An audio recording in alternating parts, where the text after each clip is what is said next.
Study blade में आपका स्वागत है। इस वीडियो में हम देखेंगे केमिस्ट्री क्लास 10 और प्रीवियस ईयर के क्वेश्चन और आंसर। लास्ट 10 ईयर का पूछे हुए केमिस्ट्री के प्रश्नों और उनके उत्तरों को हम देखेंगे। और ऐसे ही वीडियो देखने के लिए हमारे चैनल को लाइक शेयर और सब्सक्राइब जरूर। हमारे ही चैनल पे सारे सब्जेक्ट का ऑब्जेक्टिव क्वेश्चन चैप्टर वाइज और टॉपिक वाइज डाला गया है, वहाँ से जा कर के हेल्प ले सकते हैं और अपने एग्ज़ाम को आसान बना सकते हैं। देर ना करते हुए आज का हम वीडियो शुरू करते हैं। पहला प्रश्न है, संयोजन अभिक्रिया क्या है? एक उदाहरण दीजिए। ये 2021 फर्स्ट पाली में आया हुआ प्रश्न है। इसका आंसर देखेंगे, ऐसी अभिक्रिया जिसमें दो या दो से अधिक अभिकारक मिलकर एक नए उत्पाद का निर्माण करते हैं उसे संयोजन अभिक्रिया कहते हैं। जैसे यहाँ पे H2 और O2 मिल करके H2O बना है। यहाँ दो अभिकारक मिले हैं और एक प्रोडक्ट बना है। यहाँ भी Mg और O2 आपस में अभिक्रिया करके MgO बनते हैं। तो बनने से पहले दो अभिकारक थे और बन करके एक उत्पाद मिला, तो इसलिए संयोजन अभिक्रिया इसे कहते हैं। अगला प्रश्न हमारा है, विस्थापन अभिक्रिया क्या है? उदाहरण देकर समझाइए। इसका आंसर देखेंगे, वैसी रासायनिक अभिक्रिया जिसमें कोई तत्व अपने से कम सक्रिय तत्व को उसके लॉन्गर विलयन से विस्थापित कर देता है, विस्थापन अभिक्रिया कहलाता है। इसको एग्जाम्पल से समझेंगे। मान लीजिए कि ये A है और ये A B से स्ट्रॉन्ग है, तो ये जो A है B के साथ कोई भी पार्टनर आएगा C, तो ये AC कर दे बना लेगा और B को अकेले छोड़ देगा, विस्थापित करेगा। तो इसी को विस्थापन अभिक्रिया कहते हैं। जैसे ये A है और BC से रिएक्शन किया है तो AC बन गया और B को अलग छोड़ दिया है। उसी प्रकार हम जानते हैं कि Fe कॉपर से अधिक सक्रिय है, तो Fe कॉपर के पार्टनर SO4 को लेकर के FeSO4 बनाएगा और कॉपर को विस्थापित कर देगा। तो इसलिए इस अभिक्रिया को हम विस्थापन अभिक्रिया कहते हैं। नेक्स्ट प्रश्न देखते हैं, जब लोहे की कील को कॉपर सल्फेट के विलयन में डुबाया जाता है तो विलयन का रंग क्यों बदल जाता है? तो इसका आंसर देखेंगे, लोहा कॉपर से अधिक क्रियाशील धातु है। जब कॉपर सल्फेट के विलयन में लोहे की कील डुबाया जाता है तो विलयन से कॉपर विस्थापित हो जाता है और आयरन सल्फेट बनता है। आयरन सल्फेट बनने के कारण विलयन का रंग बदल जाता है।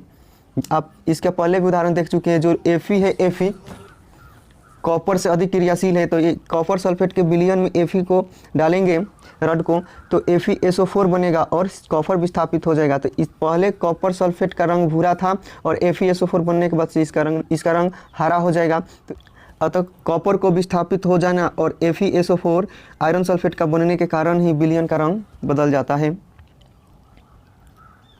नेक्स्ट प्रश्न, वायु में जलाने से पहले मैग्नीशियम रिबन को साफ किया जाता है, क्यों? तो इसका आंसर देखते हैं, मैग्नीशियम ऑक्सीजन से अभिक्रिया करके मैग्नीशियम ऑक्साइड के परत द्वारा ढक जाता है, इसलिए इसे जलाने से पहले साफ कर दिया जाता है ताकि आसानी से जल सके।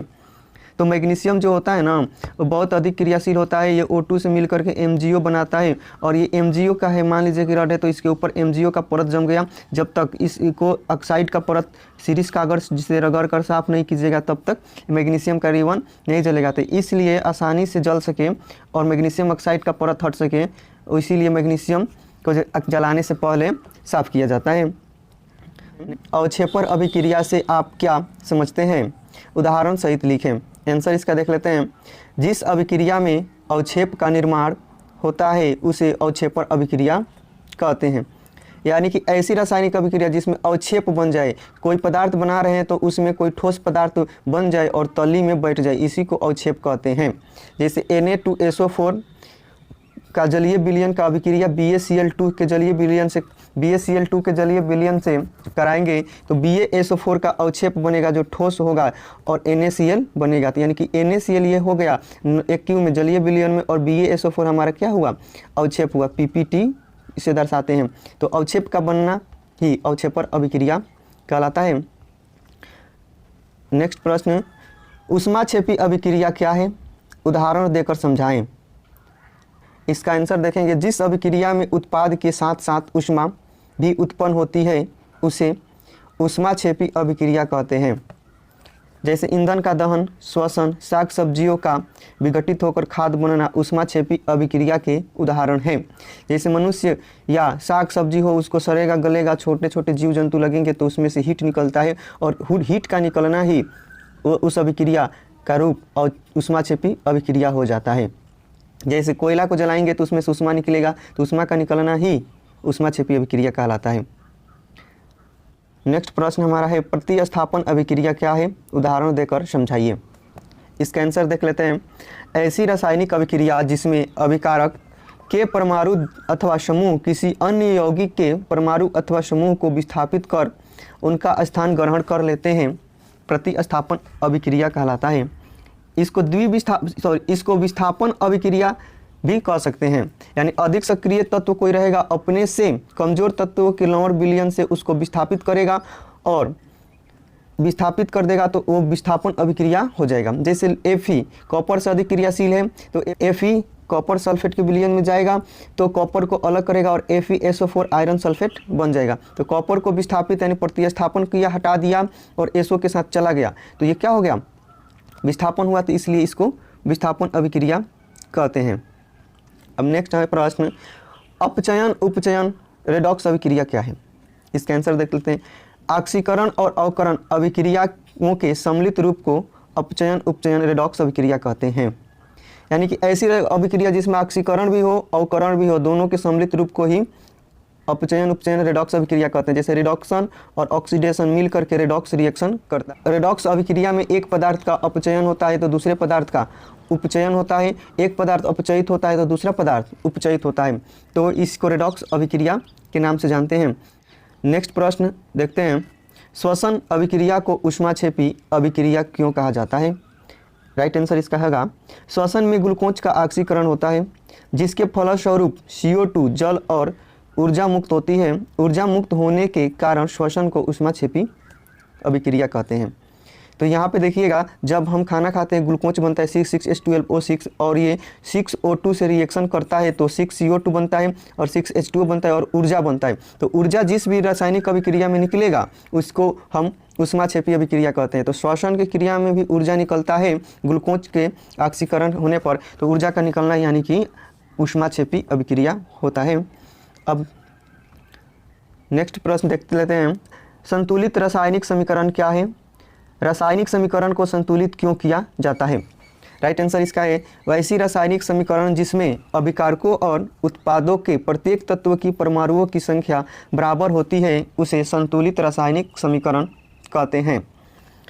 और इसको संतुलित क्यों किया जाता है, तो द्रव्यमान संरक्षण के नियम को पालन के लिए रासायनिक समीकरण को संतुलित किया जाता है।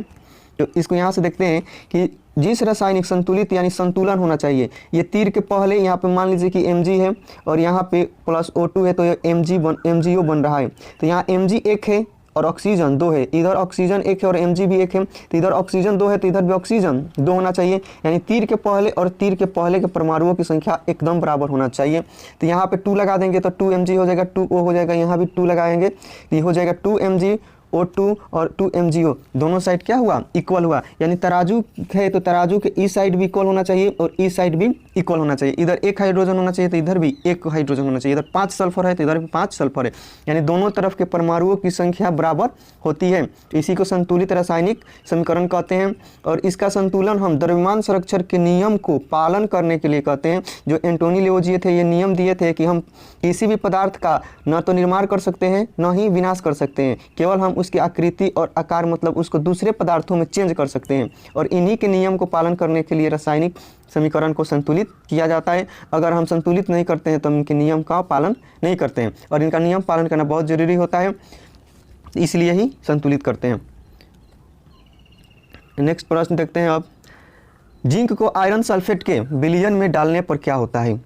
तो जिंक को आयरन सल्फेट के विलयन में डालने पर जिंक आयरन को विलयन से विस्थापित करता है और जिंक सल्फेट बनता है और लोहा अलग हो जाता है। यानी कि जो जिंक है ना, तो ये Zn जो है ये Fe से स्ट्रॉन्ग है, तो Fe से स्ट्रॉन्ग है तो Zn Fe के साथ कोई भी आएगा उसके पार्टनर को लेकर चला जाएगा। तो FeSO4 है तो ZnSO4 बनेगा और Fe अलग हो जाएगा, ZnSO4 डबल हो गया और Fe सिंगल हो गया। तो ये इसके पार्टनर को ले लिया तो ये क्या हो जाएगा, विस्थापित कर देता है। तो विस्थापित करने पर जिंक सल्फेट बनता है। और नेक्स्ट नेक्स्ट प्रश्न देख लेते हैं हम आज का है, विकृत गंधिता का क्या अर्थ है, उदाहरण लिखें, अथवा खाद्य पदार्थों में विकृत गंधिता कैसे होती है।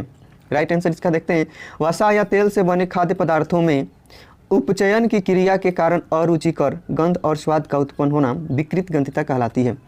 यानी कि तेल और वसा और मसाला, ज़्यादा मसाला के सहायता से बने हुए भोजन सुबह या शाम ऑक्सीजन से रिएक्शन करके हवा लग जाएगा तो उपचयित हो जाते हैं और उसमें से गंध निकलने लगता है और खाने लायक नहीं रहता है, और इसी प्रक्रिया को विकृत गंधिता कहते हैं। ज़्यादातर गर्मी के दिनों में अगर हम खाना तेल वाला और मसाला वाला बनाते हैं तो शाम तक होते होते वो ख़राब हो जाता है, वो खाने लायक नहीं होता है, क्योंकि वो ऑक्सीजन हवा उसमें लग जाता है और वो विकृत गंधिता का रूप ले लेता है।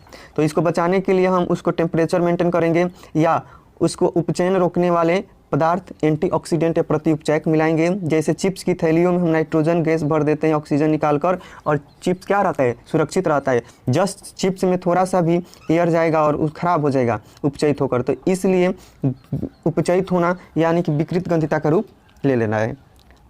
नेक्स्ट प्रश्न है, लोहे को जंग से बचाने के 2 उपाय बतावें। तो इसका राइट है, लोहे के जंग से बचाने के निम्नलिखित 2 उपाय हैं। ए, लोहे की सतह पर ग्रीस लगाकर जंग से बचाया जा सकता है। लोहे की वस्तु को पेंट करके जंग से बचाया जा सकता है। इसको आम बोलचाल में भी आप बहुत देखते हैं, इसको और अपने से भी लिख सकते हैं। तो नेक्स्ट प्रश्न देख लेते हैं हम, संक्षारण क्या है, संक्षारण रोकने के उपाय बतावें। तो इसका राइट ऑप्शन आंसर देख लेते हैं, जब धातु की सतह पर वायु एवं आर्द्रता के प्रभाव द्वारा नष्ट होती है संक्षारण कहते हैं। जैसे लोहे में जंग लगना, तांबे के बर्तन का हरा होना और एजी सोना का रंग में चमक में कमी आना, काला हो जाना। तो जब धातु, कोई भी धातु है ना, वायु और हवा और उसको पानी मिलेगा तो उसके सतह पर चमक में कमी आ जाती है। जैसे लोहे को छोड़ दीजिएगा हवा पानी में तो उसके ऊपर लाल भूरा पपड़ी जम जाता है, जिसे जंग कहते हैं। और वो क्या होता है, धीरे धीरे लोहा अंदर से कमज़ोर होता है और वो एक दिन ऐसा आता है कि वो टूट जाता है, और संक्षारण से बहुत कीमती धातुएं क्या होती है, नष्ट हो जाती है। तो इसको बचाने का उपाय देख लेते हैं। धातु की सतह पर ग्रीस लगाकर भी इसको बचा सकते हैं, धातु की पेंट लगाकर भी बचा सकते हैं, मिश्र धातु भी बना करके धातु के संक्षारण से बचा जा सकता है। और नेक्स्ट प्रश्न देखते हैं आज का हमारा है, संयोजन अभिक्रिया को वियोजन अभिक्रिया के विपरीत क्यों कहा जाता है। तो इसका राइट आंसर देखते हैं, संयोजन अभिक्रिया में 2 या 2 से अधिक पदार्थ मिलकर एक नए पदार्थ का निर्माण करते हैं, जबकि इसके विपरीत वियोजन अभिक्रिया में एक पदार्थ टूटकर 2 या 2 से अधिक पदार्थ का निर्माण करते हैं।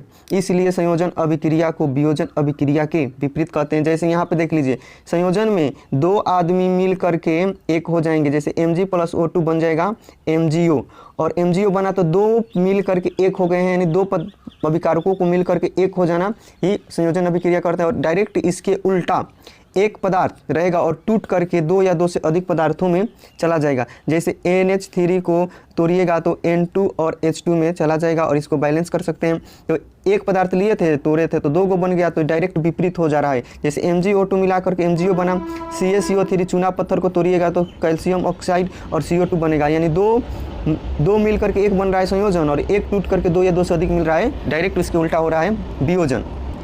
अब नेक्स्ट प्रश्न देखते हैं, होता है जब तनु हाइड्रोक्लोरिक अम्ल जिंक दानों के साथ अभिक्रिया करता है, होने वाली समीकरण लिखें। तो इसका आंसर देखते हैं, तनु हाइड्रोक्लोरिक अम्ल जिंक दानों के साथ अभिक्रिया करके जिंक क्लोराइड बनाती है और हाइड्रोजन गैस निकलती है। तो यहाँ पे बोलता है कि तनु हाइड्रोक्लोरिक अम्ल HCl पे हम जिंक का दाना डालेंगे Zn का, तो ये क्या बनेगा, तो Zn के से इसका अभिक्रिया कराएंगे तो हाइड्रोजन गैस, ये HCl एक अम्ल होता है और Zn धातु है। धातु कोई भी हो और अम्ल से रिएक्शन करती है तो हाइड्रोजन गैस बनता है, और हाइड्रोजन गैस बन जाएगा तो बचेगा ZnCl2 जिंक क्लोराइड बनता है। जैसे Zn HCl से रिएक्शन करके ZnCl2 जिंक क्लोराइड बनाया और हाइड्रोजन गैस मुक्त किया, तो यही बनेगा रिएक्शन करके। और नेक्स्ट प्रश्न देखते हैं आज का हमारा है, निम्नलिखित अभिक्रियाएं के लिए संतुलित रासायनिक समीकरण लिखिए। पहला है, सोडियम सल्फेट बेरियम क्लोराइड से के साथ अभिक्रिया करता है। तो यहाँ सोडियम सल्फेट Na2SO4 है और BaCl2 है। तो Na2SO4 के साथ BaCl2 रिएक्शन करके NaCl बनाएगा और BaSO4 का अवक्षेप देगा। तो इधर 2 लगा देंगे NaCl में, तो दोनों साइड का रिएक्शन क्या हो जाएगा, बैलेंस हो जाएगा।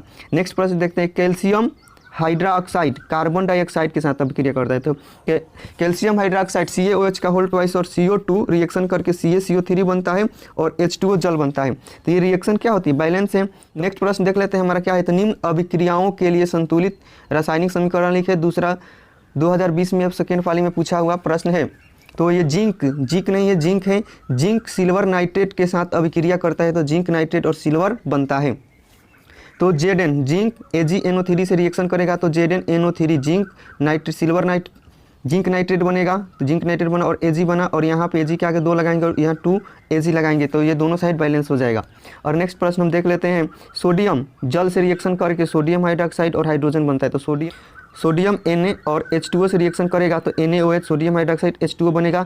NaOH के आगे 2 लगाएंगे और H2O के आगे 2 लगाएंगे, Na का दोनों साइड बैलेंस हो जाएगा। आप इसको देख सकते हैं। और नेक्स्ट प्रश्न देख लेते हैं। इन अभिक्रियाओं के लिए समीकरण लिखिए। भाप के साथ लोहा, यानी कि भाप जो होता है ना, भाप के साथ लोहा का रिएक्शन लिखता है। तो भाप हो या गर्म जल हो उसका H2O होगा और Fe लोहा, भाप के साथ लोहा को गर्म कीजिएगा तो Fe3O4 और हाइड्रोजन गैस बनता है। जल के साथ कैल्शियम का रिएक्शन करिए तो कैल्शियम और H2 है, जल से रिएक्शन करा दिए तो कैल्शियम हाइड्रोक्साइड और हाइड्रोजन गैस बनता है। ये हमारा 19 नंबर प्रश्न खत्म हुआ। और नेक्स्ट प्रश्न देख लेते हैं हमारा क्या है।